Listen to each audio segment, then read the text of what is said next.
What's up, you guys? Welcome back. All right, so tonight I'm going to start with a few oracle cards and then we'll do some tarot. Let's do a little check-in and see what comes through. All right, Spirit, what do we need to know today? Let's see, we're getting the joy permeated mother, Ananda Mayma. I am my own guru. I know the self that never changes. Okay. And then we're getting Freya. Oh, I love this card. It says, the goddess of discernment. I spend my time wisely. I only say yes when it's a holy hell yes, but that's coming in the reverse. And underneath the deck, we're getting, this card keeps coming up over and over. Sappho, and it says the poetess. I love every inch of my body, and I love the women in my life fiercely, but it's reversed. So there could definitely be some emotional healing, feminine healing, creative healing, body image healing. Okay, let's actually get a couple of tarot cards. In fact, I'll just pull one without even looking on each. Okay, under the deck, we're getting Six of Wands. With this first oracle card, we're getting Four of Wands reversed. And on the second card, we're getting the Empress upright. Okay, I really like that. As I said, feminine healing. And we're getting the Empress, the queen of all queens. The Empress embodies really all of the queens. Cups, wands, pentacles, and swords. So she's really the full feminine embodiment. But there are ways that you're expending energy or places where you're not feeling joy. In fact, the Four of Wands, most people just talk about this card in terms of marriage or like a home, but it also means joy and celebration because they're actually having a party. Like they're celebrating on this card. And it's coming with a joy permeated mother. But it's, you know, it was in the reverse. So part of this is that you need to get back in touch with the things that actually make you happy. But, you know, if you spend a lifetime denying your happiness, denying your own needs, then putting your needs first and prioritizing what brings you joy is going to feel weird. It's definitely going to feel weird. And that's okay, you know, small steps. So there are things that you're spending your time on that are not a holy hell yes. And that's part of the issue here, you know. But the Empress coming with that card is telling me that, in fact, actually, let me clarify. Why is the Empress upright here? Yeah, you're having a realization. You're having an awareness that you're spending a lot of time on things that bring you suffering or things that are in the way, you know, blocking your joy. And this is a spiritual realization that you're having. This is not just a conscious awareness. The Hanged Man is that he is in suspension, but there's a halo around his head. He's here getting a different perspective. And you are. It's almost like the light bulb went on and it's not going to go off. But now that the light bulb's on, it's shining the light on all the shadows.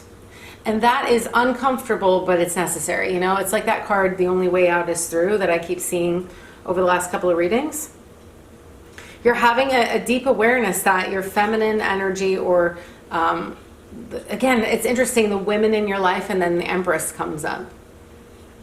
It might be a pattern of suffering related to women in your world, you know, as you were growing up, role models and things like that. If you saw your mom suffer a lot or your primary, you know, caregiver or the women in your reality as you were, especially if you were little, and you saw a lot of pain and suffering, like, do you know what I mean? We carry these things unconsciously oftentimes until we realize as adults we don't have to carry that burden anymore.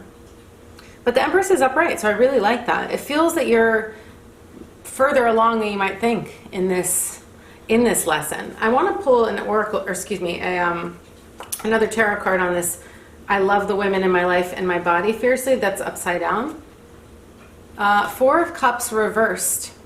You know, in the upright, he's ignoring a blessing, like an emotional blessing. But in the reverse, maybe you're finally realizing you should open your arms to receive it. It's like the universe, your higher self, like the good karma wants to come in through emotional support, maybe love, or some other form of emotional joy. But if your arms are crossed and you're closed off, it's going to be really hard to receive it. But this is upside down, which is telling me, I think that's changing for you. I think you're finally realizing that you deserve to be happy. You know, in the Six of Wands upright, he's proud, he's riding into town on his horse with his chest out, and it's like, even the posture of this card is looking very like confident. And confidence is key to this type of change, you know? But I want to go a little bit deeper. So I actually want to pull one of these pleasure oracle on each. Actually, you know what? With Four of Wands reversed, why is this here reversed? Yeah, Knight of Wands is very fast, passionate movement forward. It could be a communication, an action that you take, just your passion and kind of like your sexual energy fueling this change towards your joy, towards the things that are going to bring you happiness, and trusting yourself. Let's get one more there. Yeah. Okay, but the Tower is coming upright. And you know what? It's better that it comes upright than reverse, because then it's like you're not resisting the change. You're going to have to go through probably an abrupt shift in order for you to really break through this wall that you've been experiencing around joy. But I think it feels like the willingness is here. Yeah, Five of Swords reversed is like bittersweet victory, but almost like if you can accept that your happiness matters, even if everyone around you isn't going to be happy with this particular choice, especially if it's women in your life, since there's a big theme here around women. Think about it. If you had a mother who was very unhappy, and maybe in some way you felt obliged to her to like make her feel better, or you were like kind of like an emotional support system, or let's say you're a man, because this happens so often with men that have a mother wound, where they felt almost like enmeshed with their mom's pain. And you know how like some women, when they're like very angry or in pain, they might like look to the son to be like a surrogate partner. It could be like a single mom, or it could be a mom that didn't have a father figure around, so the son ended up taking on like a lot of the burdens or the emotional pain of the mother. And then they might have a lot of difficulties with women, you know, in that energetic as adults, or maybe they're, you know, they have troubles with intimacy, because intimacy feels gross and smothering, because of course that's unnatural as a kid to be involved with your parents' pain like that. You know what I mean? Like it can show up in a lot of different ways, but if that's happening, you know, then the imprint in your mind is that your joy doesn't matter, because maybe the people around you are suffering, so you don't get to be happy either. And this is like really breaking a cycle. That's what I'm feeling. And this came up recently in a reading where it's like your happiness matters too. It's not just about everybody else. If you've denied your own needs for an entire lifetime, yeah, it's going to feel weird at first when you start to prioritize yourself and go towards those things. Yeah, it's going to disrupt stuff. It's going to burst the bubble, whatever the bubble is. Maybe you're denying your happiness to preserve everyone else's happiness. I'm putting between air quotes because they're not really happy. If you're pretending and faking and lying to preserve the peace, then the other people aren't genuinely, like they might think they're happy, but it's not genuine happiness, because if you have to lie for them to feel good, then it's not real, because the second you stop lying and that energy shifts, well, they're not happy anymore. Okay, then it wasn't true happiness to begin with. You shouldn't be so worried about disrupting it. Again, you're not responsible for other people's happiness. Happiness comes from within you. You know, and once we really start to recognize that our world is coming from us and not at us, and then we start to take responsibility for our actions and behaviors, that can take some of the pressure off when people try to, if they're upset with you, putting yourself first, or they try to punish you for some reason. Like, how dare you think that your happiness matters if I'm pissed off and upset or hurt or feel whatever I'm feeling, betrayed, abandoned, rejected, la la la. It's like that moment, that mental shift. I know that for me, that's really when it happened. When I realized I'm not responsible for how other people feel. Now, that doesn't mean I'm not going to be mindful or loving or compassionate or intentional with the way that I act in the world. I am. Now I'm a lot more conscious than I used to be. But what I understand is that the happiness isn't coming from me. I mean, their happiness is not coming from me. It's coming from them. Because if it were coming from out there, then everyone's having the same experience all the time of the things that bring you happiness. And we know that that's not true. Not everyone loves chocolate ice cream. Not everyone loves the Sad Girl Starter Pack playlist on Spotify. Or whatever melancholy sounds or whatever your fave is. Bon Iver. Not everybody likes that music. That always makes me laugh because I love Bon Iver.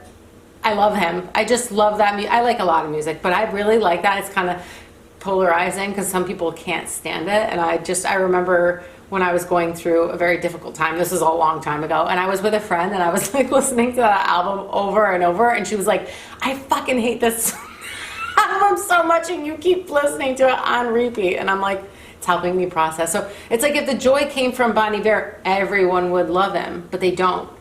So do you know what I mean? Start to look at your world like that, and you're not going to feel as much pressure to make everyone around you feel some type of way, because you can tell them it's actually your responsibility to find your happiness. I can be a kind person, but you're not always going to like what I'm doing, particularly if I've been abandoning myself to keep the peace, and now I stop doing that, and then it's going to disrupt your illusion. It is what it is, you know? So I'm just going to pull one of the, ooh, oh my God, the cards are flying. Sorry. Let me move them. Okay, let me just, listen, the vibes are positive here at least. I know that that type of situation is not pleasant, but it's worth it. It's just worth it. But like I said, you need to be so tired of the suffering that you're willing to use that being sick of it to motivate you, to fuel you, to push through this so that you have the courage to make the change.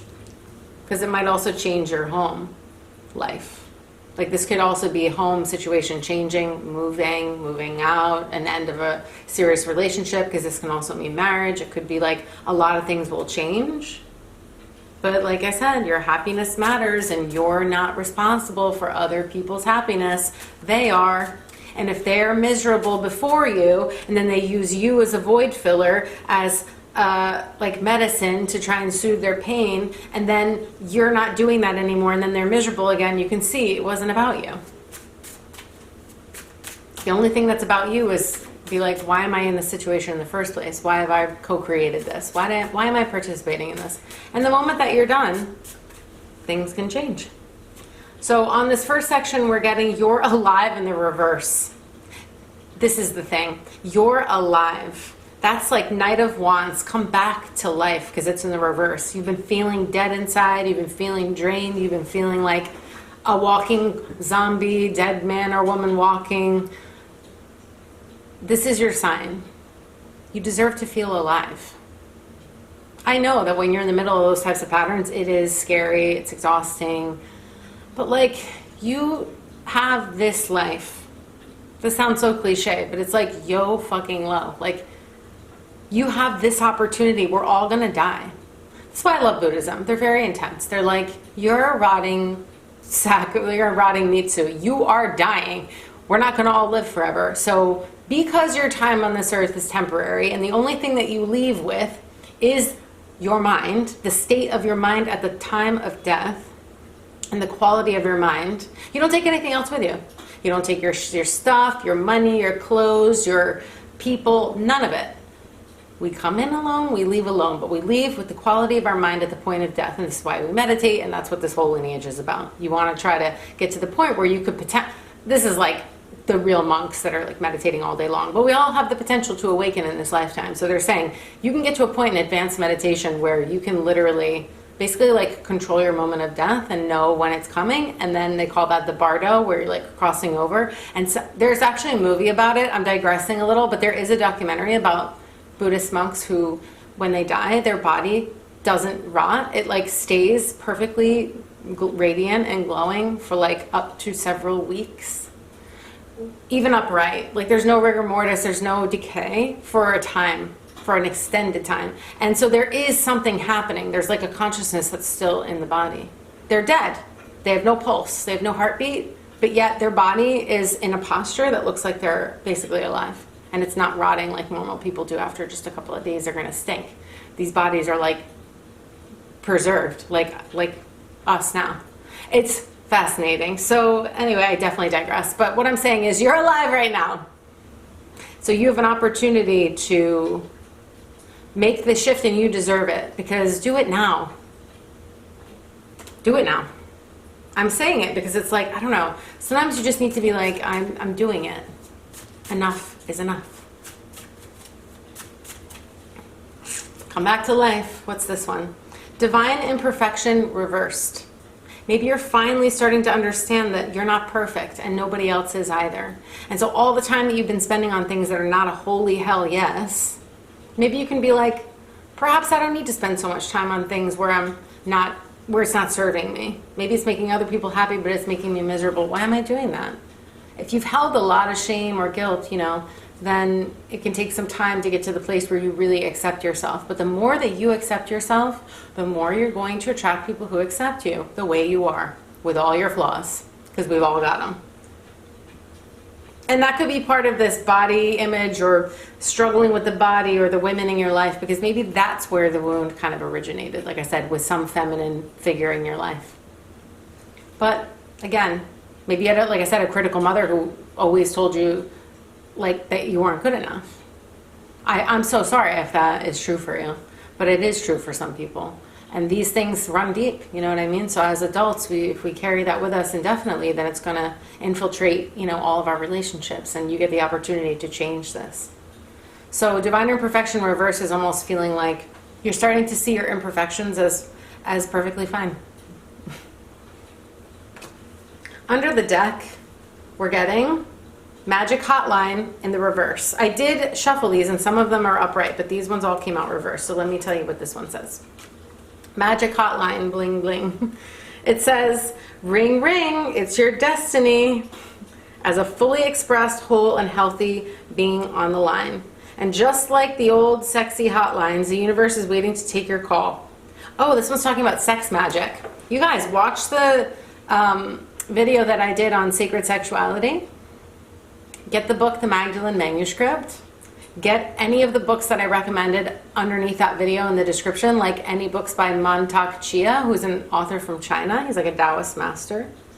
It says, whether solo or partnered, because you can do these things single, sex magic works under the millennia-old assumption that when we increase our arousal, we increase our energy. That's very Knight of Wands.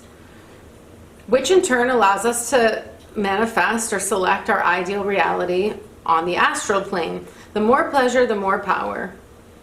The more pleasure, the bigger the portal of possibility you open, allowing your heart's desires to flood into new areas of your life. Try it.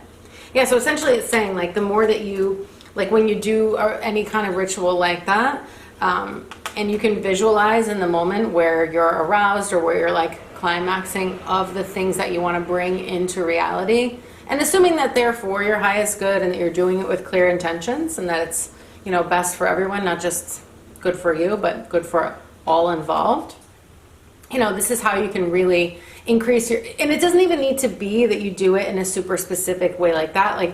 I use the meditations from the Magdalene Manuscript, which are tantric meditations, and you are, very intentionally moving your sexual energy through your body, up the spine, into the brain, into both hemispheres of the brain. So there are lots of ways that you can use your sexual energy to create and to bring things into form or to bring a vision to life. But the point is, I feel like that is a big theme here. This coming with you're alive in the reverse, come back to life. And if you can start to, even if you're a man or a woman and you start to do some deep belly breathing, so you could just sit, put your hands on your low belly, in your, right above your hips and pelvis. And you just take a really deep breath in through the nose and you feel the belly expanding out. And you breathe in a lot, deep, even if you then bring the breath up into your chest a little bit more. So you inhale as much as you can, hold it for a second, and then exhaling, bringing the belly button back towards the spine. You can exhale again through your nose. Inhale and exhale both through your nose. And focus your energy. So keep your focus in the hips and pelvic area as you're doing this belly breath. Because again, energy follows awareness. So if you keep your awareness in the hips and pelvis and you just do deep belly breathing, you could do a round of 10, you could set a timer and do it for a minute or two. One, you're gonna start to feel probably very aroused. Two, you start to wake up this energy. Just start there, and notice how you feel, because I always feel more energized after I do that, or you know what I mean, things start to move. And then of course you can do more and visualize it going up the spinal cord or up the back and around the front, and there's all different kinds of techniques. But my point is you can keep it very simple. Just do belly breathing and focus, like I said, stay focused in the hips and pelvis. Yeah, you guys, this feels good. Let's get one more to wrap this up. I'll pull it from here. Erotic abundance, and it's coming in the reverse. And so that's the thing. It's almost like you've got to tap into this resource. It says, pleasure is your birthright and not an old tap, forever at risk of running dry. It's an endless spring oasis that forever flows. Your emotional and erotic abundance isn't going anywhere. Make sure that you tap in and count your blessings daily. You're very powerful, you know, and when you start to use your erotic energy in a very loving and intentional way, like I said, these are the ways that I really feel I've changed so much of my life. Like incorporating these types of practices really elevated everything. My spiritual practice, my own energy body, even the way I look. Like I feel now there's a glow that's happening, and it's not just like, oh, you slept and drank your water and ate your fruit and veggies. It's like something different. You know, your aura starts to expand and you become very magnetic and radiant and empowered because you're using your energy consciously. You're being really mindful about what you're doing with your sexual energy, including like who you share it with. And these are all really important things, you know, or not sharing it. Like for me, it was extended time not being intimate with anyone because I was like, one, I feel like I need to clear everything out. Two, I felt like it was part of my spiritual path to do this type of work. And it required a lot of focus and a lot of devotion and a lot of like purging, purifying, and also strengthening, you know, to feel really solid and stable. And at that point, it's going to be a whole lot better when you're calling in a relationship, you know, you just attract like a higher quality partner. So anyways, I'm going to leave it at that, you guys. And if you want a personal reading, I've got 90-minute one-to-one sessions. Link is below to book one. I also send a follow-up email with resources to use after we're done. So I will send you, for example, if we talk about something like this, I'll send you a few of these types of meditations to do on your own. And then you can keep the momentum going. Because again, it's not a one and done. It's like you want to continue with your progress. So I'll give you some tools to do that. And that's it. Love you guys. I'll see you soon on the next one.